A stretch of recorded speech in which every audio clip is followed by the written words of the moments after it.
আজি আমাৰ ৰামকৃষ্ণনগৰ বিধানসভা সমষ্টিত 20,000 মহিলাক আমি মহিলা উদ্যমিতা আঁচনিৰ প্ৰথম কিস্তিৰ ধন আগবঢ়াই দিছোঁ।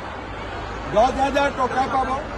ভাল কৰি এই টকা খৰচ কৰিলে পৰৱৰ্তী সময়ত চৰকাৰৰ পৰা 25 আৰু 50,000 টকা পৰ্যন্ত লাভ কৰিব।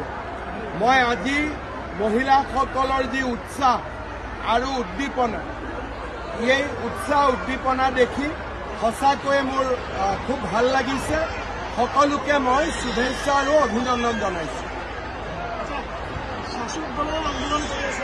শাসক দলেও আন্দোলন কৰিব, একদম শাসক দলেও আন্দোলন কৰিব, বিৰোধী পক্ষও আন্দোলন কৰিব, চৰকাৰে চবৰে কথা শুনিব।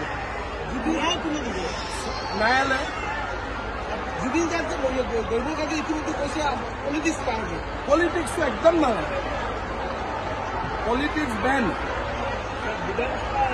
বৰ্তমানে কি চলিছে? এইটোৰ ওপৰত পলিটিক্স নালাগে। বৰ্তমানে কি চলিছে? বৰ্তমান কি চলিছেতো মই নাজানো, কিন্তু পলিটিক্স হ'ব নালাগে সেইটো মই জানো।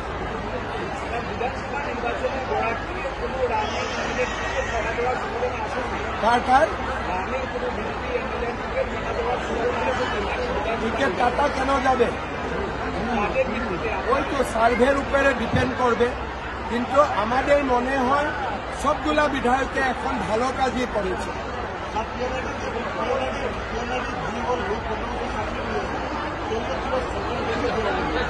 মই এইটো আপুনি PNRD মিনিষ্টাৰক সুধিব, মইতো লগে লগে নাজানিম, কিন্তু কিবা যদি স্পেচিয়েল আছে মোক ক'লে হয় মই চেক কৰি দিম।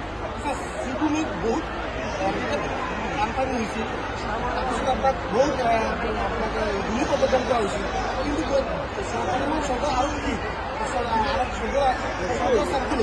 বহুত তাত মানে দুৰ্নীতিৰ অভিযোগ উত্থাপন হৈছে। শ্ৰীভূমি মই আজি শুনিছোঁ এনকোয়ারি টিমও আহিছে। একটা জিপিত 5,000 টোটাল প্রতিদিন দেওয়া হয়েছে, কিন্তু এই জিপিত 2900 হোল্ডিং আছে। জিপিটাৰ নাম গান্ধী জিপি ঠিক আছে, মই ইনকোয়াৰি কৰিম। আহিছিলে স্যার, মই নিজে খবর লম। ঠিক আছে, সবাই ভালো থাকুন, সুস্থ থাকুন। ঠিক আছে।